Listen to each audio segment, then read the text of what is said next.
그래서 지금 여러 가지로 세상이 많이 바뀌고 있습니다. 코로나 바이러스 이후로 더 이제 세계가 연결돼 있다는 걸 우리가 알았고요. 그 다음에 미국과 중국이라는 G2 컨플릭트가 굉장히 큰 변수로 떠오르고 있습니다.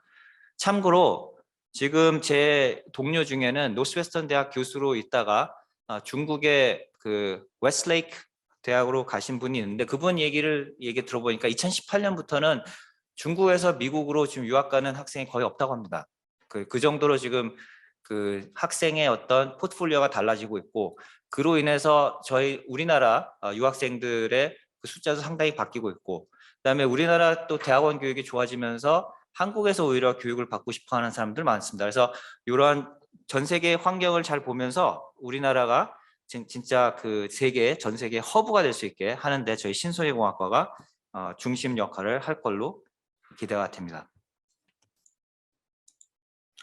그래서 저희는 QS 랭킹으로만 기준으로 따지면 탑 20 안에는 한 5년간 계속 지속적으로 유지를 하고 있었습니다.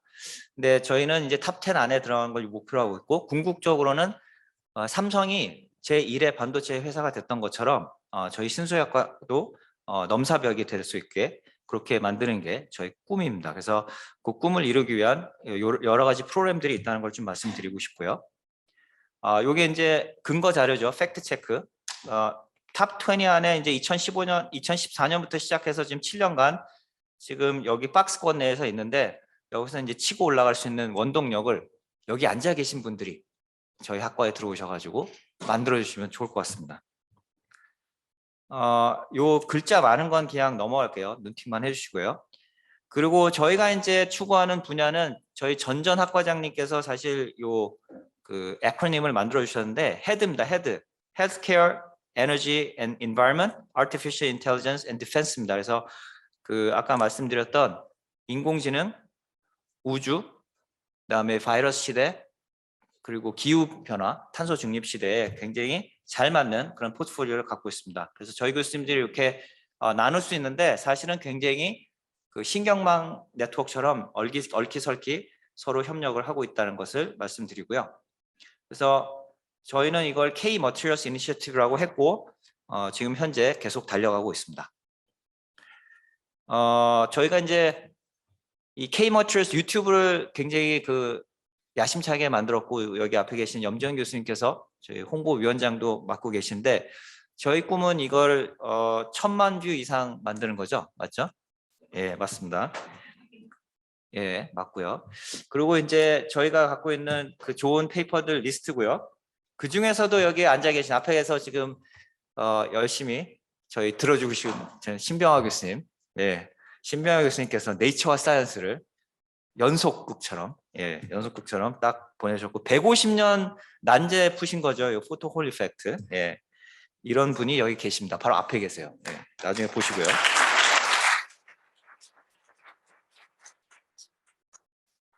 예, 그리고 저희는 산업계하고도 굉장히 그 긴밀하게 하고 있는데 지금 딱 보니까 1분이 남았어요.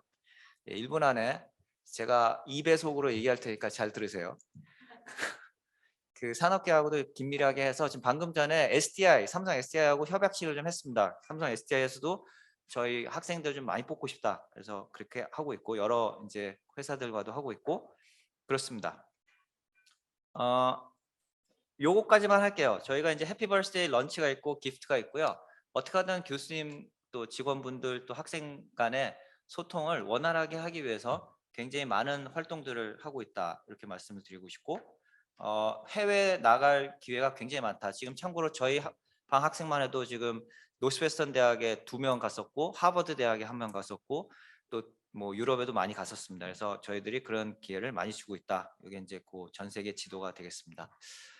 여기까지만 하겠습니다. 여기까지만 하고 궁금한 게 많으실 테지만 일단은 과를 신청하신 다음에 저희 학과 사무실에 오시면 제가 더 소상하게 설명드리도록 하겠습니다. 예, 감사합니다.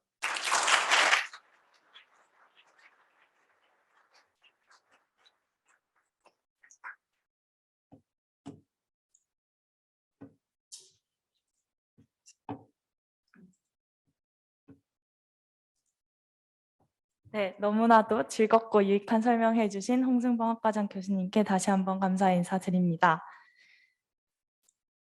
다음으로는 추운 겨울을 녹일 따뜻한 미소를 가지고 계시는 염지영 교수님께서 학과에 대한 설명해 주시겠습니다. 모두 큰 박수로 맞이해 주세요. 네, 안녕하세요. 소개받은 염지연입니다. 좋게 인트로를 해주셔서 후대한 회장님 감사드리고요. 어, 앞에서 보셨겠지만 우리 학과장 교수님 정말 리버럴 하시고 시간 딱 맞춰서 말씀해 주시고 사실 초등학교 때도 교정수의 혼합 말씀 길어지는 게 제일 괴로운 부분이었잖아요. 저희 학과는 그런 거 없습니다. 이렇게 신세대에 맞춰서 네, 해드립니다. 먼저 저는 앞에 홍순봉 교수님과 같이 카이스트 신소재공학과에서 학사를 했어요. 그리고 학부 때 무학과였을 때 여러분들이랑 똑같이 진로 고민을 진짜 많이 한 학생 중에 한 명이었습니다. 그래서 이제 과학고 고등학교 이런 거 나와서 카이스트만 보고 열심히 공부를 하다가 정말 카이스트에 딱 왔는데 이제 뭐 하지? 내가 뭘 해야 되나? 진로 고민을 다들 하실 것 같아요. 그래서 제 이야기를 라떼는 어땠는지 간단하게 얘기를 해드리려고 합니다. 먼저 말씀드렸던 것처럼 학사는 카이스트 신소재공학과를 나왔어요. 그리고 나서 계속 진로 고민을 합니다. 그 전에 무학과일 때도 화학과도 관심 있어서 화학 실험 2도 듣고 이제 화학과에 맞춰서도 계속 과목을 많이 듣다가 좀 안 맞는 것 같은데 해서 신소재공학과를 들어갔어요. 그때는 신소재공학과에서 워낙 다양한 연구들이 이루어지고 있다는 것을 신소재과학개론을 들으면서 배우게 됐고 그렇게 이제 학과를 선택을 한 다음에 학부를 졸업하고 다들 신소재학과 박사를 진학을 했었는데 저는 그때도 진로 고민을 하고 있어서 다시 화학과 연구원으로 일을 잠깐 합니다. 그리고 나서 앞에서 학과장님께서도 계셨다고 말씀드렸던 시카고에 있는 알고네이션 랩의 연구원으로도 또 한 2년 정도 일을 하죠. 근데 그때도 제 소재 디비전에 있었어요. 매처스 디비전에서 소재 관련된 연구를 했는데 연구를 계속 하려면 박사 과정은 필요하겠구나 라는 것을 몸으로 느껴서 박사 과정을 지원을 합니다. 그때 시카고에서 차로 이동할 수 있는 학교들 중에 좋은 학교들이 몇 군데 있었는데 그 중에서 요 미시간이라고 공대에서는 그래도 탑5 안에 드는 학교 그 중에서도 고분자 공학과에 들어가게 돼요. 근데 학과 이름이랑 다르게 제가 박사 때 했던 연구는 나노 소재에 대해서 아주 펀더멘털한 사이언스를 연구하는 분야였거든요. 그러니까 과 이름이랑 상관없이 아주 다양한 연구를 할 수가 있었는데 그걸 할 수 있었던 이유도 학부를 신소재공학과를 나와서 그걸 할 수 있는 어느 정도 백그라운드를 배웠었기 때문이었어요. 박사 학위를 받고 MIT로 옮겨갑니다. 여기서 박사후 연구원, 보통 포스닥이라고 말하는 그 과정을 MIT 화학공학과에서 했어요. 이때 지도 교수님은 요즘에 뉴스에서도 자주 나오시는 로버트 랭어 교수님이라고 모더나 창립하신 분이죠. 그분 밑에서 이제 함께 나노 소재를 바이오에 어떻게 운영할 수 있을지, 백신 등등에 어떻게 적용할 수 있을지를 연구를 합니다. 그러니까 박사 때 했던 거랑 어느 정도 이어지지만 분야가 확 달라졌죠. 근데 이런 것들 다 하고 나서 다시 카이스트 신소재과학과 교수로 돌아오게 됐어요. 이 아주 복잡했던 저니까 이건 간단하게 말씀드린 건데 그 안에서도 계속 진로 고민을 하다가 결국에는 이제 원하는 연구를 할 수 있는 직업을 가질 수 있게 됐던 것도 학부를 카이스트 신소재공학과를 나왔기 때문이에요. 보시면은 아주 많은 교수님들이 다양한 분야에서 연구를 하고 계시고 아까 학과장 교수님께서 말씀하셨던 것처럼 아주 다양한 분야에 계시는데 예를 들어서 내가 화학에 되게 재밌다. 그러면 소재 중에서도 그러니까 디바이스에서 화학 분야를 연구를 하다가 이게 재미없는 것 같아. 뭐 회로나 전자 쪽이 더 재밌어 보여. 그러면 그 디바이스에서 전자 쪽을 연구를 할 수 있어요. 그러니까 신소재에는 워낙 다양한 분야들이 있기 때문에 그 안에서 계속 탐색을 할 수가 있어요. 어느 게 재밌고 어느 게 재미없는지 뭘 계속 할 수 있을지 이런 것들에 대한 유연성, 플렉서빌리티가 아주 높은 특수성을 가진 학과다 보니까 여러분들이 오셔서 꿈을 펼치는데 아주 좋은 학과라고 생각을 합니다. 먼저 학과 선택을 할 때 지금 유행하는 걸 따라가면 안 되고 내가 정말 활동할 10년 후에는 뭐가 가장 중요할지 지금 뭐 유행하는 게 AI, 뭐 비트코인 이런 거잖아요. 그걸 지금 생각해서 학과를 선택하면 나중에 후회하실 수 있습니다. 그게 아니라 정말 10년 후에 어떤 세상일지를 생각을 하고 선택을 하는 게 좋을 텐데 먼저 결론 말씀드리면 신소재공학 없이는 혁신이 없고 앞으로 10년을 보기 어려우니까 지난 10년 동안 어떤 변화가 있었는지 그리고 내가 만약에 2011년에 염지연에게 레터를 보낼 수 있다면 어떤 말을 할까? 이미 10년은 지났고 그 당시에는 모르고 있던 걸 지금 제가 알고 있잖아요. 안녕, 딱 2개만 말할게. 2011년에는 염지연에게 비트코인 하나에 10만 원 정도 하지. 딱 10개만이라도 얼른 사. 이거고. 두 번째는 테슬라 주식 사지. 최대한 많이 사도 이거예요. 그때는 몰랐죠. 지금은 엄청 빠른 속도로 변해왔잖아요. 테슬라가 지금 1137불 정도 합니다. 하지만 10년 전에 어때요? 거의 가격이 없었어요. 그래서 얼마 전에도 테슬라가 2010년 6월 29일에 상장을 했는데 10년 만에 4000%가 올랐대요. 그래서 시가총액만 보더라도 아주 빠른 속도로 도요타나 폭스바겐처럼 자동차 분야에 오랫동안 있었던 회사를 금방 추월을 했습니다. 주가는 기업의 미래 가치를 보여주는 하나의 지표 중에 하나잖아요. 그렇게 따졌을 때 테슬라의 가치는 100배 이상 상승을 한 거였죠. 과연 10년 전에 테슬라가 이렇게 올라갈지 알기 쉬웠을까? 생각을 해보면 어려웠죠. 사실 가솔린 자동차보다 먼저 태어난 게 전기차였어요.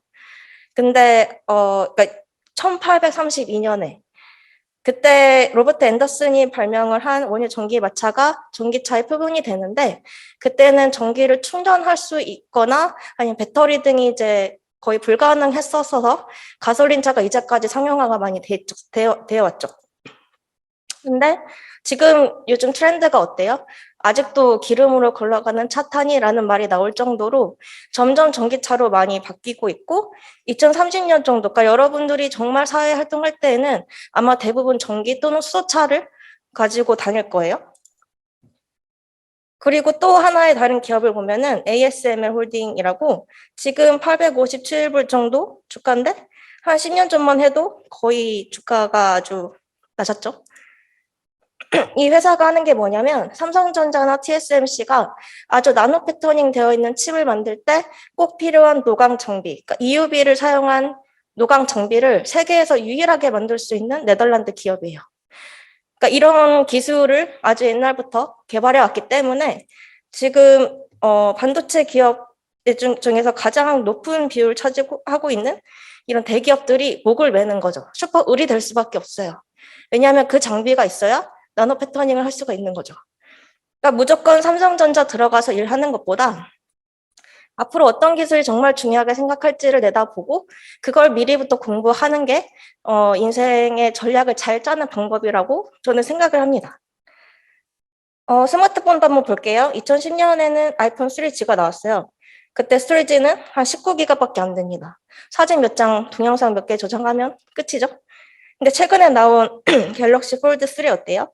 스토리지 512기가, 폴더블 하죠? 배터리, 디스플레이도 엄청나게 사양이 높아졌어요. 그러니까 여러분들 핸드폰 고를 때 제일 많이 보는 게 가벼운지, 그리고 셀카 찍었을 때 잘 나오는지 등등이잖아요. 그럼 카메라 등등, 이 스마트폰을 이루고 있는 다양한 부품 중에서 신소재가 차지하고 있는 부분이 반절 이상이에요. 예를 들어서 핸드폰이 420불이라고 하면 메모리, 디스플레이, 카메라 등등 소재가 차지하고 있는 부분이 50% 이상이 되는 거죠. 그래서 우리가 자주 쓰는 스마트폰도 첨단 소재 기술의 집합체라고 볼 수가 있습니다. 신소재 공업 없이는 혁신도 없다라는 걸 보여주는 예가 되는 거죠. 그렇다면 2031년에 여러분이 지금 현재 여러분들에게 어떤 말을 하고 싶어 할까요? 요즘에 항상 말하는 AI, 메타버스, 그래서 사람들이 지금 알고리즘 하려고 전산가 이런 데 많이 몰리려고 한단 말이에요.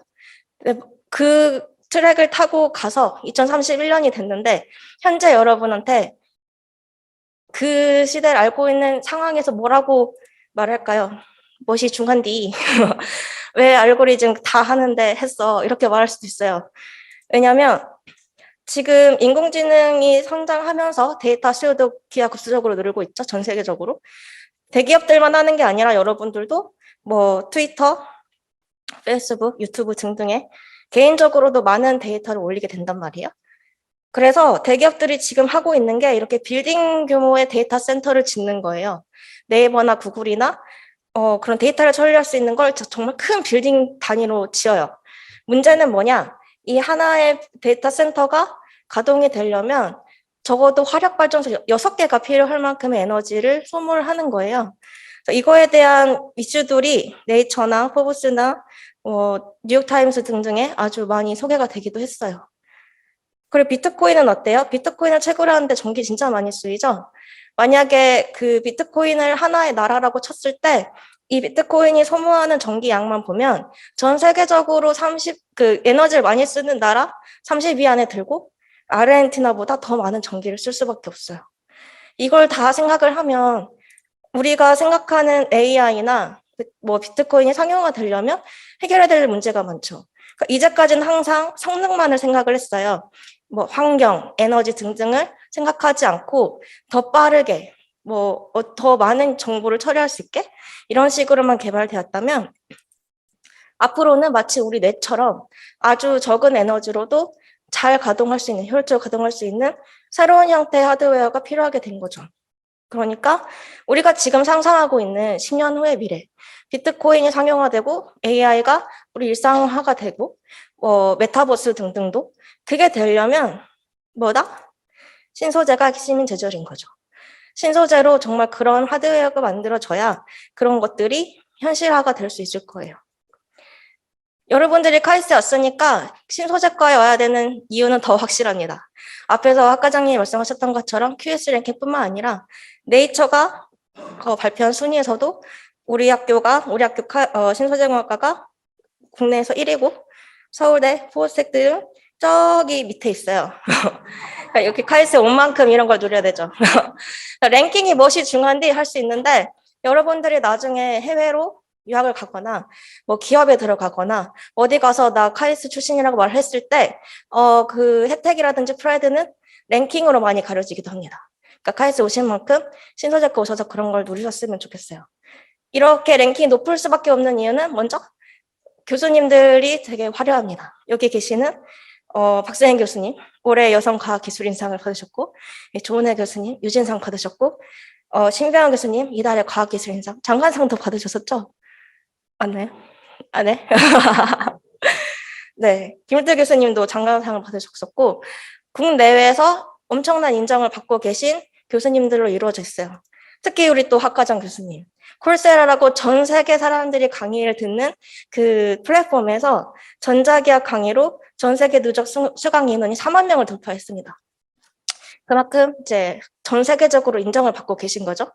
저도 이제 살짝 숟가락을 얹자면 앞에서 보여드렸던 유튜브 K채널 그 뷰포인트를 높이기 위해서 네, 다방면으로 노력하고 있어요. 6만 8천 뷰를 달성했는데 학과장님의 1,000만 뷰를 위해서 더 열심히 노력하겠습니다. EBS에서도 나노 소재에 대해서 강의를 했었고요. 이렇게 다양한 분야에서 정말 세계적으로 인정받으시는 교수님들이 모여 있는 곳이 신소재공학과입니다. 그리고 또 동아리 여러분 고를 때 분위기가 어떤지 거기 어떤 선배들이 있는지도 되게 중요하게 보시잖아요. 학과도 마찬가지죠. 같이 들어갈 친구들, 그 과에는 선배들이 얼마큼 좋은지 분위기 어떤지도 중요하게 생각하시잖아요. 예를 들어서 저희 신소재공학과에서 URP를 한 박기현이라는 학생이 있었어요. URP를 신소재과에서 하고 엑셀런트 어워드를 받았습니다. 이게 2021년 2월이었어요. 2월에 상을 받았죠. 그해 4월 달에 한국에서 가장 큰 학회라고 불리는 한국고분자학회에서 우수 논문 발표상을 받습니다. 그리고 이게 4월이었죠? 7월이면 나노코리아라고 이거 인터내셔널 심포지엄이에요. 영어로 발표를 하고 이제 그 외국인들도 많이 참여하는 인터내셔널 컨퍼런스인데 여기서도 우수상을 받습니다. 그리고 이제 ACS 나노라고 하는 소재 부분에서 좋은 저널이라고 생각되는 곳에 논문을 퍼블리시를 하고 다양한 뉴스 미디어에서 소개가 됐었죠. 이렇게 아주 훌륭한 선배들이 가득한 곳이 또 신소재공학과입니다. 이 랭킹은 교수님들도 훌륭하지만 같이 있는 선배들이 열심히 해줘야지 올라갈 수밖에 없는데 여러분들이 오시면 이런 분들이랑 같이 일을 할 수가 있어요. 그래서 커뮤니케이션 디스플레이 등에서도 그리고 컴포지 매터리얼, 예를 들어서 투명한 재료, 저런 스마트폰, 그리고 서스테이너블 에너지, 배터리 수저 전지, 에너지 수장 매체, 인공 강압성, 그리고 몸에 붙이거나 삽입할 수 있는 플렉서블 디바이스, 헬스케어, 예를 들어 퇴행성 질환, 암이나 알츠하이머고는 조기 진단이 가장 유일한 해결책이거든요. 그런 부분을 해결하는 거, 기계와 뇌 인터페이스, 그리고 앞에서 말씀드렸던 AI, 메타버스, 비트코인 등이 상용화될 때 꼭 필요한 차세대 메모리, 뉴로모픽 등 인포메이션 매처리얼 등등의 많은 분들이 연구를 같이 함께 하고 있습니다. 그래서 이것들을 위해서 여러분들이 우리 과에 오시면 먼저 원자 수준에서 소재를 이해하는 거, 그리고 고체 분자 연성 소재에서 이해하는 거, 그리고 그것들을 응용을 할 때 필요한 다양한 수업들을 들으실 수가 있고요.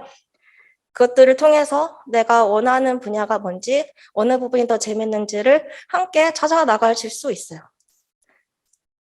그래서 원자에서 실제 응용까지, 이론에서 실제까지 하나로 이해하는 사고 체계를 배우실 수 있는 학과입니다.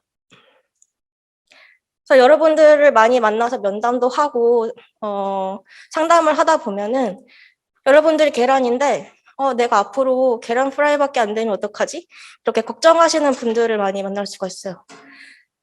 근데 그런 걱정은 안 하셔도 되는 게 여기 계신 교수님들이 이렇게 여러분들을 봤을 때 그냥 계란으로 보이는 게 아니라 이렇게 크게 날개를 펴고 비상하는 큰 새로 보입니다.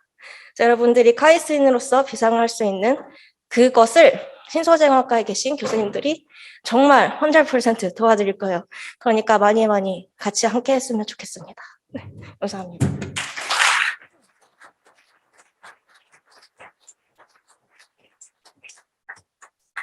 네, 새내기 학생들을 위해 좋은 말씀 해주신 염지연 교수님께도 다시 한번 감사 인사드립니다.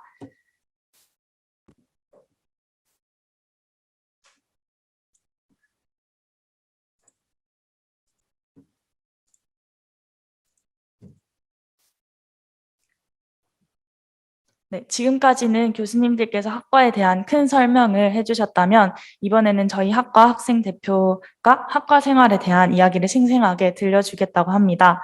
설명은 서로 다른 매력과 귀여움을 겸비한 2학년 과대표 박성주 군과 부과대표 정준영 군이 수고해 주도록 하겠습니다. 큰 박수로 맞이해 주세요.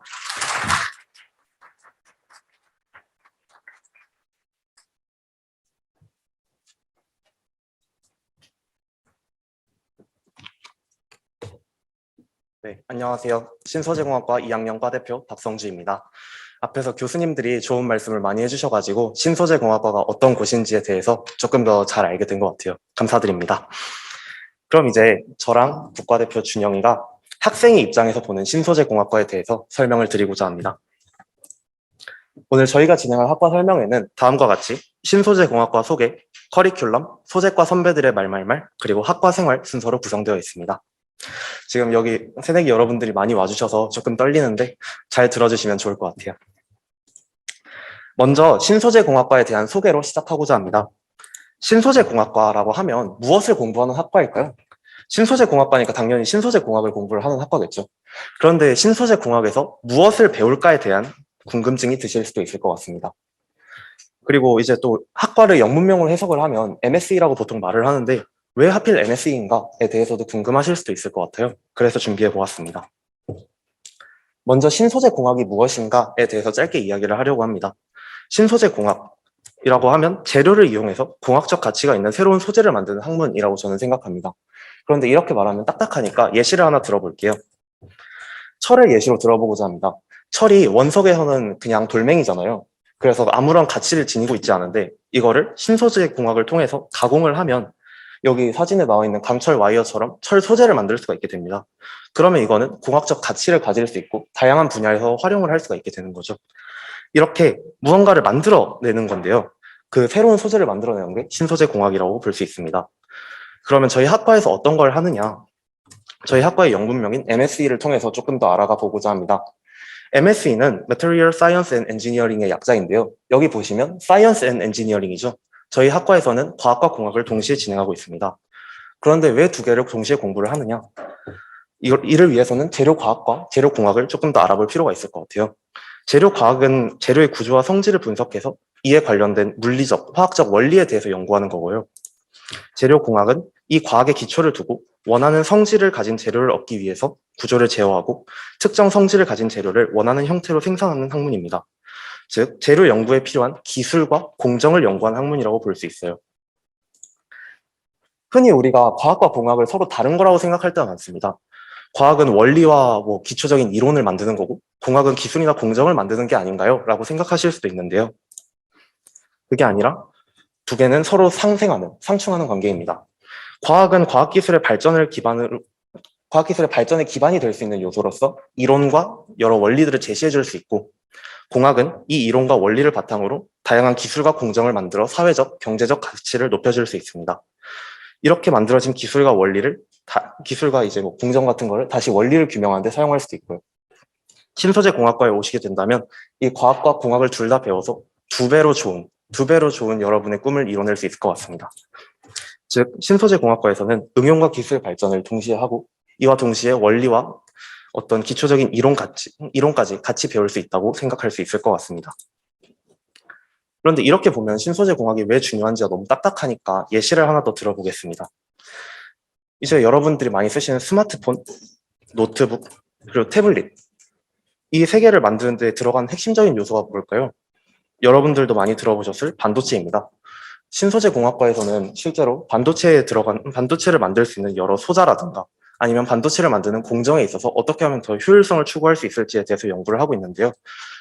가장 핫하고 가장 많이 쓰이는 분야에서 신소재 공학이 들어간다는 것 자체가 신소재 공학이 얼마나 중요한지에 대해서 알려줄 수 있다고 생각합니다. 그리고 이제 아까 염지영 교수님께서 말씀을 해주셨듯이 저희는 이제 또 10년, 20년 뒤를 봐야 되는데 요즘에 떠오르고 있는 트렌드를 그럼 잘 살펴봐야 되잖아요. 태양광 전지라든가 노벨상을 받은 주제기도 하죠. 블루 LED라든가 리튬 폴리머 배터리라든가 이런 여러 유망한 기술에 전부 다 신소재 공학이 들어가고 있습니다. 그렇기 때문에 저희 신소재 공학과에 오신다면 이런 트렌드에 딱 탑승을 하셔서 10년 후쯤에 여러분들이 하고 싶은 걸 하고 그와 동시에 부귀영화도 누릴 수 있는 그런 좋은 기회가 되지 않을까 생각합니다. 그러면 신소재 공학과에서 어떤 커리큘럼을 배우길래 이렇게 훌륭한 학생이 될 수 있는가, 이런 훌륭한 사람이 될 수 있는가에 대해서 설명을 좀 해보고자 하는데요. 이제 2021년 기준으로 봄학기에 개설되는 과목부터 먼저 살펴보겠습니다. 이제 여기 새내기 여러분들이 가장 먼저 접하실 과목은 아마도 200번대 과목일 건데요. 염지영 교수님께서 강의하시기도 하시죠. 신소재 과학개론을 먼저 들고자 합니다. 이제 신소재 과학개론은 신소재 공학과의 유일한 기초 선택 과목인데요. 기초 선택 과목이지만 신소재 공학과에서 배우는 내용을 전반적으로 소개해주고 있습니다. 이 강의를 수강하게 된다면 신소재 공학과에서 어떤 부분에 자기가 흥미를 가지고 있는지를 대략적으로 한번 유추해 볼 수 있고요. 소재 연력학의 이해라는 과목이 있습니다. 소재 연력학의 이해는 여러분이 신소재 공학과에 오시면 들어야 할 6개의 전공 필수 중 가장 첫 번째 과목이라고 할 수 있는데요. 소재 연력학의 이해에서는 신소재 공학과에서 가장 많이 사용하는 연력학에 대한 내용과 그 개념, 그리고 그 적용에 대해서 배우게 됩니다. 여기 참석해주신 신병화 교수님이 강의를 해주시는데요. 정말 좋은 강의니 꼭 한번 들어보시면 좋겠습니다. 그리고 전공 선택 과목으로는 소재의 전기 및 자기적 특성이라는 과목이 개설되고 반도체 소재 쪽에 관심이 있으신 분은 입문 정도로 생각하시고 들어보시면 좋을 것 같습니다. 가을 학기에는 결정 구조 및 회절이라는 전공 필수 과목이 개설됩니다. 각종 화학 결합으로 이루어진 결정 구조, 신소재 공학에 있어서 정말 중요한데요. 이 결정에서 격자와 대칭성 등을 배우고 이를 파악하는 회절 분석에 대해 배우는 과목입니다. 그리고 신소재 공학과의 전공 필수 과목 중 하나였던 소재 연력학의 이해를 응용한 소재 연력학의 응용이 전공 선택으로 개설되고 소재의 역학적 변화를 가했을 때 일어나는 일에 대해 배우는 소재의 기계적 특성 과목이 개설되게 됩니다.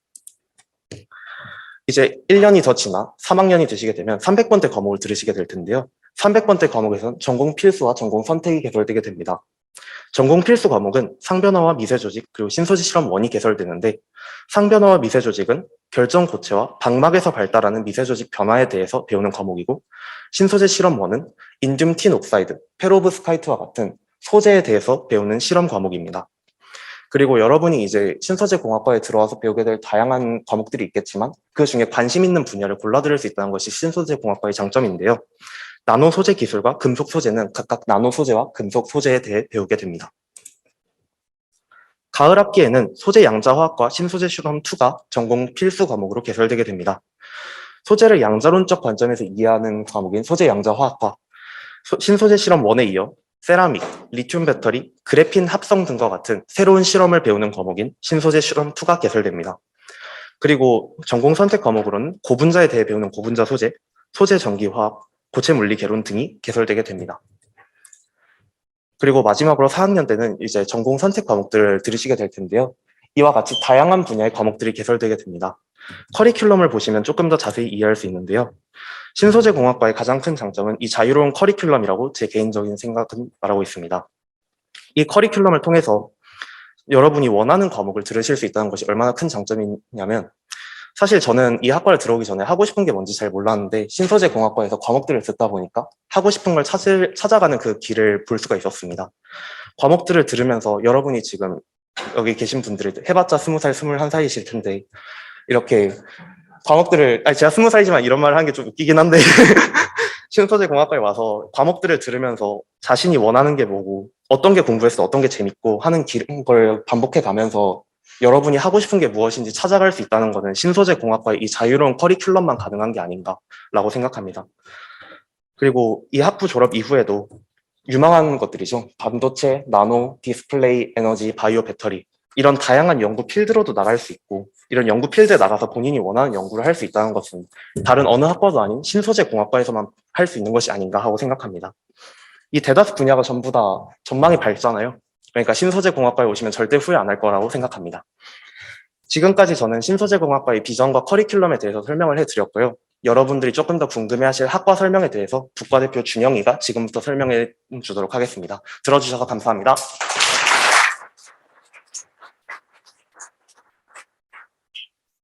네, 안녕하세요. 소재과 국과대표 정준영입니다. 성주가 학과와 그리고 그 커리큘럼에 대해서 잘 설명을 해주었는데, 저는 소재과에 대해 자주 가시는 질문들을 모아봤습니다. 소재과 선배들의 말말말로 여러분의 궁금증을 해결하는 시간을 가지도록 하겠습니다. 먼저 가장 많이 하는 질문이죠. 소재과의 분위기는 어떤가요? 라는 질문입니다. 소재과의 분위기는 한마디로 설명하면 가족 같은 분위기라고 할 수 있습니다. 소재과는 2021년 기준으로 전입생은 21명, 교수님은 26명으로 1대 1.238의 아주 낮은 비율을 가지고 있는데, 그렇기 때문에 교수님께서도 학생들에게 신경 쓸 기회가 많아지시고 학생들도 교수님과 교류할 수 있는 기회가 많아집니다. 그렇기 때문에 이제 소재과에 온다면 동기, 선후배, 그리고 교수님들과 화목한 가족 같은 생활을 할 수 있습니다. 다음으로 전공 공부 힘들지 않나요? 라는 질문입니다.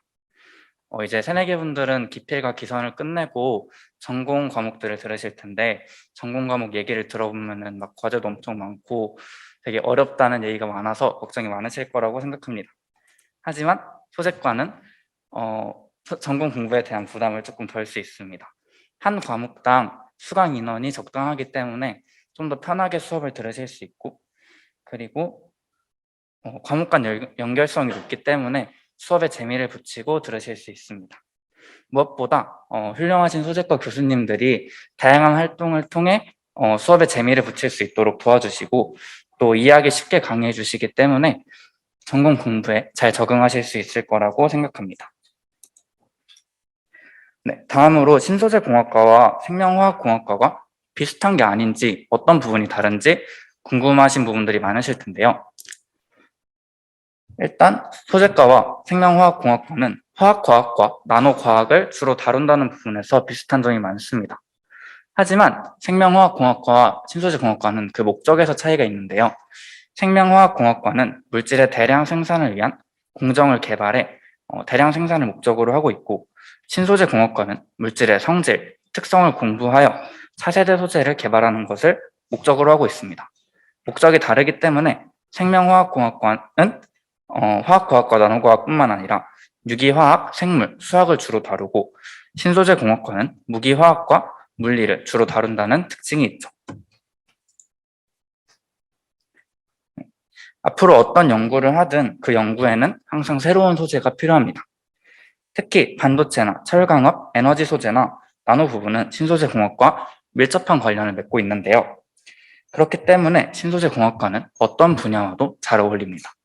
특히 복수 전공과 부전공을 많이 하는 우리 학교에서 소재과를 전공한다는 것은 큰 메리트라고 할 수 있겠죠.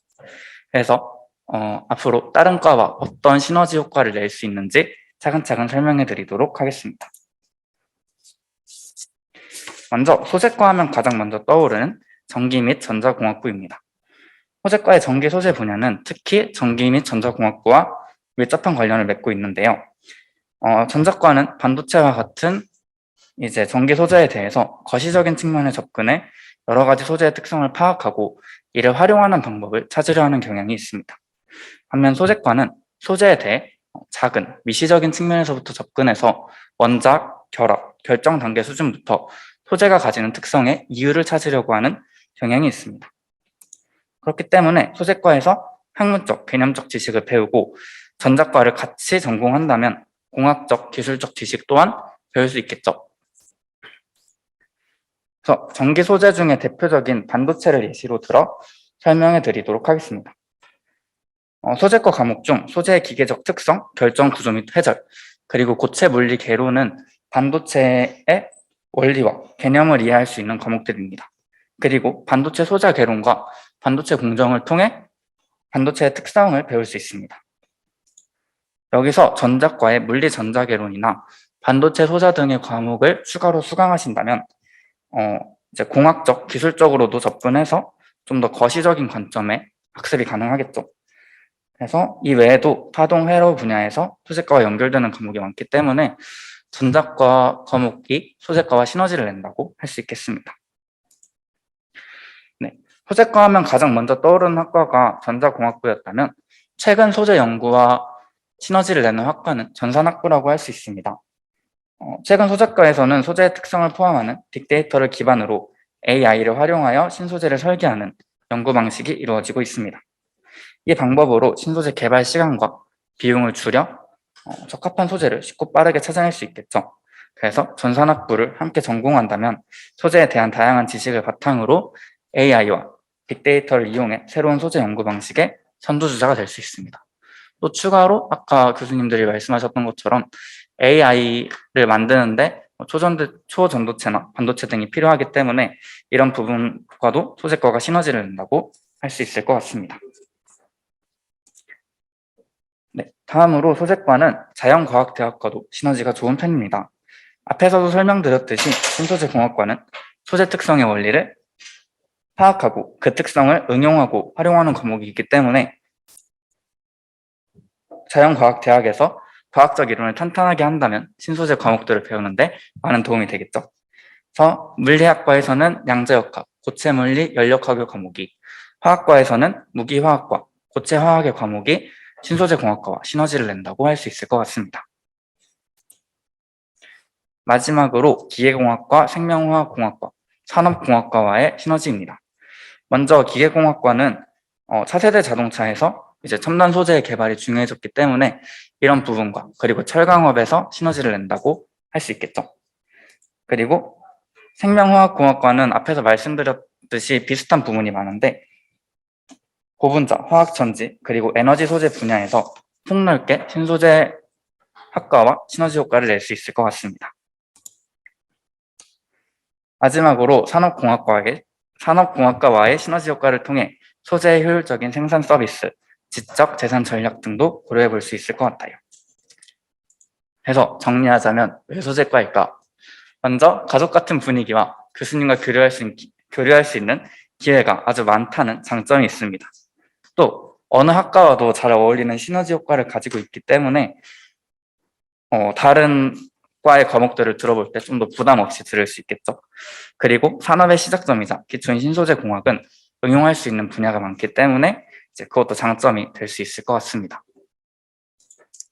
마지막으로 학과 생활에 대해 좀 더 자세하게 설명드리도록 하겠습니다. 먼저 학기를 시작하는 개강 파티와 학기를 끝맺는 종강 파티입니다. 고기와 술이 모두 과비로 지원돼서 소재과 학생이라면 누구나 공짜로 참여할 수 있고 소재과에 재밌으신 교수님들과 함께 즐거운 술자리를 가질 수 있었지만 올해는 코로나 때문에 하지 못했고 이제 내년에 이제 여기 계신 신입생분들이 들어오시게 된다면 개강 파티와 종강 파티를 즐기실 수 있을 것 같습니다. 소재과 MT입니다. MT도 올해에는 가지 못했지만 이제 재작년 사진이고요. 재작년 사진이지만 사진으로도 재밌는 게 참 보이죠. 그래서 올해 소재과에 오시는 신입생 여러분들은 재밌는 MT를 가실 수 있을 것 같습니다. 학과에 처음 들어오게 되면 궁금한 부분들이 참 많을 텐데요. 그런 신입생들을 위해 신입생 멘토링 프로그램인 라오의 그룹을 준비했습니다. 진로 경험과 관심 분야가 비슷한 선배와 그룹을 이루어서 평소 궁금했던 점도 물어보고 친목 활동도 하는 시간을 가질 수 있습니다. 소재과의 진입생 간담회입니다. 보시는 것처럼 교수님들이 소재과에 대해 설명해 주시고 교수님 2분 그리고 학생 5명이 조를 이뤄가지고 게임도 하고 대화도 하는 시간을 가집니다. 진입생 간담회에 참여만 해도 상품을 주기 때문에 상품도 하고 교수님들과 친해질 수 있는 좋은 시간이 되겠죠. 경험해본 사람은 많이 없겠지만 카이스트의 봄 하면 빼놓을 수 없는 것이 딸기 파티입니다. 소재과에서 딸기 파티를 진행하는데요. 소재과 딸기 파티의 특별한 점은 교수님들이 함께 하신다는 점입니다. 학생회에서 준비한 간단한 게임을 하면 교수님들의 애장품을 받을 수 있는 기회가 주어진다고 하네요. 맛있는 딸기도 먹고 재밌는 게임도 하고 교수님 애장품도 받아갈 수 있는 일석삼조의 기회가 될 것 같아요. 소재과의 장점은 훌륭하신 교수님들로부터 나온다고 해도 과언이 아니겠죠. 그래서 학생회에서 수생의 날 이벤트를 준비합니다. 영상도 찍고 교수님께 선물도 드리는 시간을 가지고 있습니다. 진로 간담회입니다. 진로 간담회는 학생들의 질문을 교수님께서 답변해 주시는 시간을 가지는 행사입니다. 평소에 가지고 있던 질문들, 특히 진로나 미래에 대한 고민이 많은 학생들에게 정말 도움이 많이 되는 행사입니다. 올해는 줌으로 대체했는데요. 교수님 2분당 학생 4명이 모여가지고 이야기를 나누고 취업, 대학원, 전문형, 군대, 유학에 대한 이야기까지 나눌 수 있습니다. 다음으로 해피 버스데이 런치입니다. 담당 교수님과 그날 생일을 맞이한 학생들이 함께 밥을 먹는 행사입니다. 거의 교수님 한 분과 학생 3명이 함께 먹게 되는데 올해는 코로나 때문에 진행되지 못했지만 내년에 신입생분들이 들어오면은 진행될 수 있을 것 같아요. 은공동에 있는 소재과 과방입니다. 컴퓨터와 복사기를 쓸 수 있기 때문에 중간에 쉬어가거나 아니면 과제를 할 때 편하게 쓰실 수 있겠죠.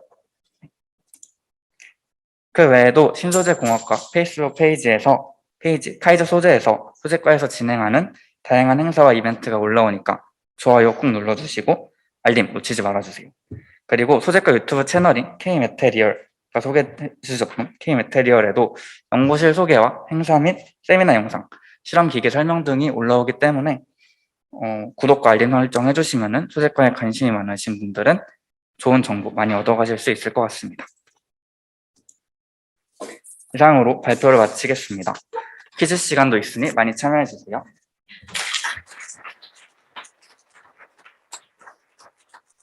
네, 처음이라 긴장했을 텐데 많은 사람들 앞에서 자신 있게 발표를 해준 학생 대표들한테 다시 한번 박수 부탁드립니다.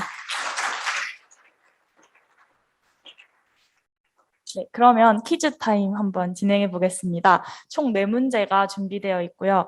각 문제마다 지금 현장에 계신 분들 중에 1명, 그리고 비대면으로 참여하고 계신 분들 중에 1명을 뽑아 상품을 드리겠습니다. 제가 문제를 읽어드리고 하나, 둘, 셋 시작하면 현장에 계신 분들은 재빨리 손을 들어주시고 줌으로 참여하고 계신 분들은 채팅창에 정답을 바로 적어주세요. 시작이라고 외치기 전에 정답을 적으시면 인정되지 않습니다.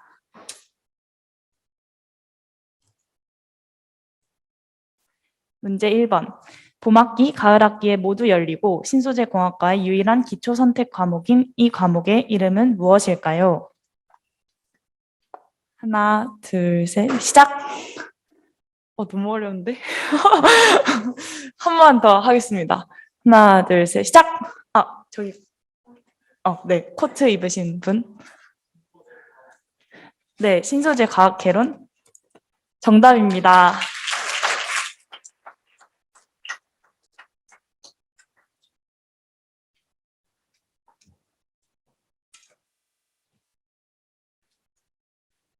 상품은 귀여운 넙죽이 머그컵이고요. 바로 두 번째 문제 가겠습니다. 신소재 공학과의 전공 필수 과목은 총 몇 개일까요? 하나, 둘, 셋, 시작! 핑크색 옷. 6개? 확실하십니까? 네, 정답입니다. 이번 정답 맞추신 분께는 특별히 하리보 100개 드리겠습니다.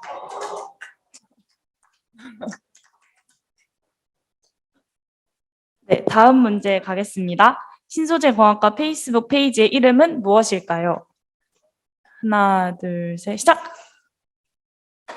여기, 네.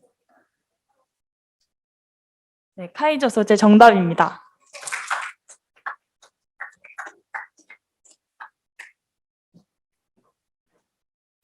이제 마지막 문제만 남았는데요.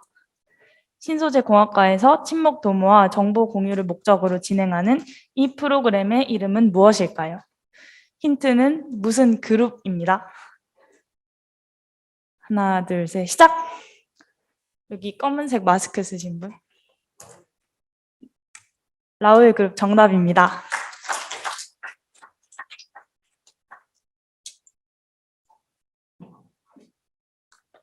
네, 저희가 준비한 순서는 여기까지입니다. 지금부터 10분 정도 질의응답 시간 가질 텐데요. 혹시 질문이 있다면 지금 손을 들고 해주시기 바랍니다. 그리고 비대면으로 참여해 주시고 계시는 분들 중에 사전에 미리 구글 폼 응답하지 않으신 분들은 지금 채팅창에 올라오는 링크로 응답해 주시기 바랍니다. 질문 있으신 분들은 손을 들어주세요. 네, 마이크.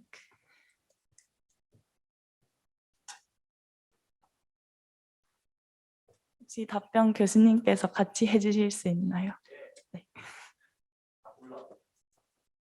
그 소재과 학생들에게 되게 다양한 복지와 지원이 이루어지고 있는 걸 볼 수 있었는데 혹시 주전공인 학생들에게만 그런 혜택이 가는 건지 아니면 부전공이나 그런 다른 전공을 선택하면서 같이 신소재를 듣는 학생들에게도 그렇게 다양한 혜택이 주어지는 건지 그게 궁금했습니다. 이게 굉장히 어려운 문제인데요. 쉽게 대답하겠습니다. 저희 소재과에 발가락이라도 걸치면 뭐 이런 혜택을 다 누릴 수 있게 저희가 하겠습니다. 감사합니다.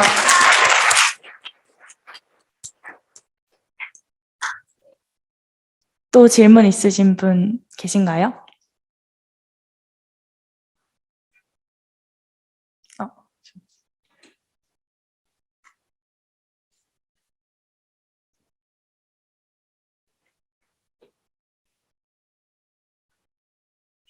그럼 그 소재과를 부전공이나 북수전공으로 하는 학생이 굉장히 많은데 비해 주전공은 그에 비해 조금 적다고 어디선가 들었는데 혹시 소재과를 주전공으로 선택해야 하는 뭔가 특별한 이유나 장점이 있을까요? 어, 굉장히 그 중요한 질문을 하셨습니다. 저는 그 소재과보다 좋은 과는 없다고 생각합니다.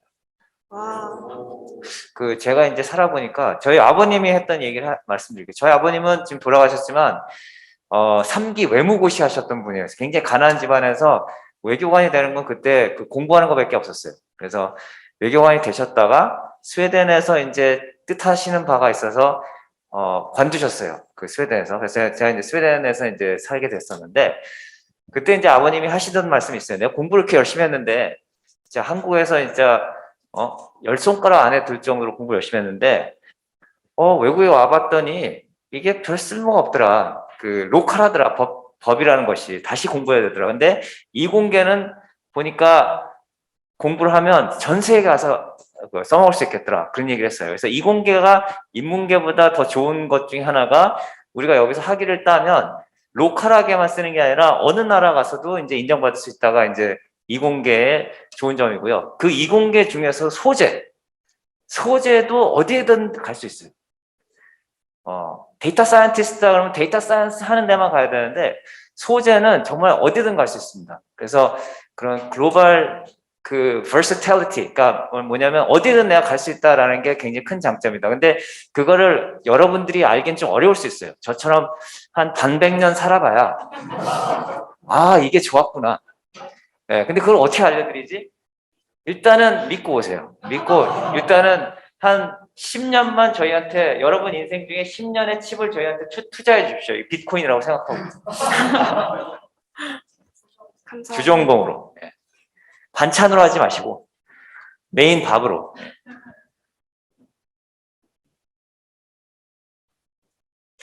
저쪽에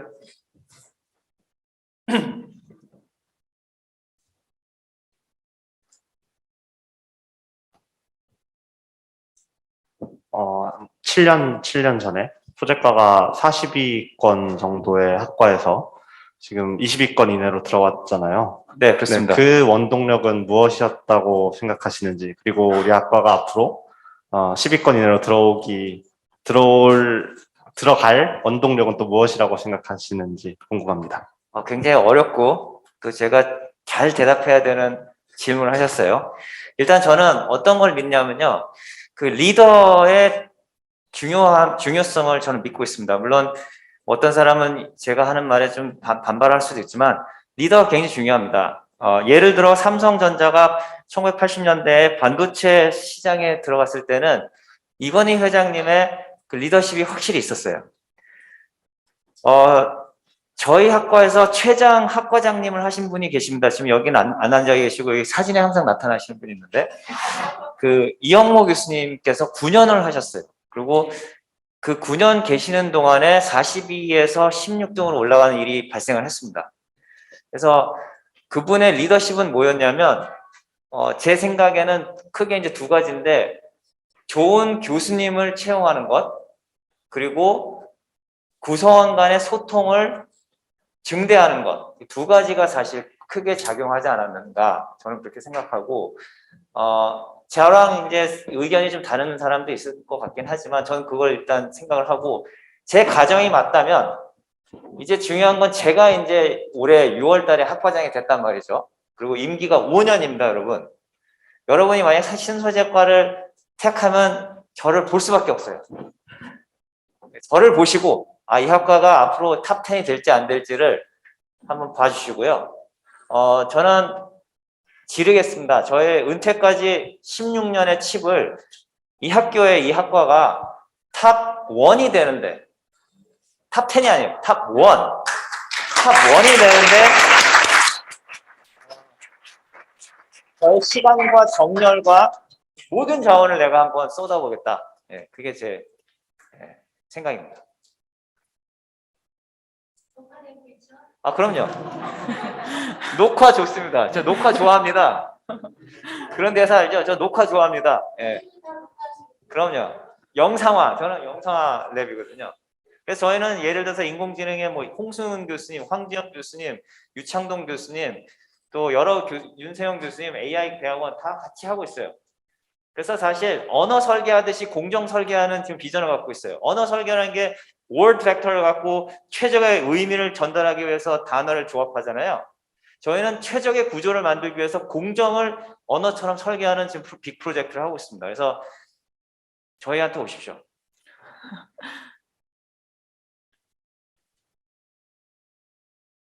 참고로 저는 6개 국어를 한 경험이 있습니다. 6개 국어. 그래서 인문계를 갈까 이공계를 갈까 참 고민했던 적도 있어요. 네, 또 질문 있으신 분 손 들어주세요.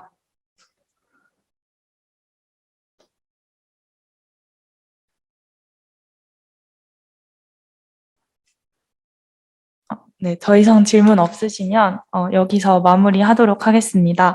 다시 한번 2021년 신소재공학과 학과 설명회에 와주신 여러분들께 진심으로 감사 인사를 드리며 이번 행사가 새내기 여러분들이 저희 신소재공학과에 한 발짝 다가오는 계기가 되었기를 바랍니다. 순서대로 양쪽 출구로 나가시면서 도시락과 우산 받아가시기 바랍니다. 지금까지 총 진행을 맡은 학생회장 우다연이었습니다. 감사합니다.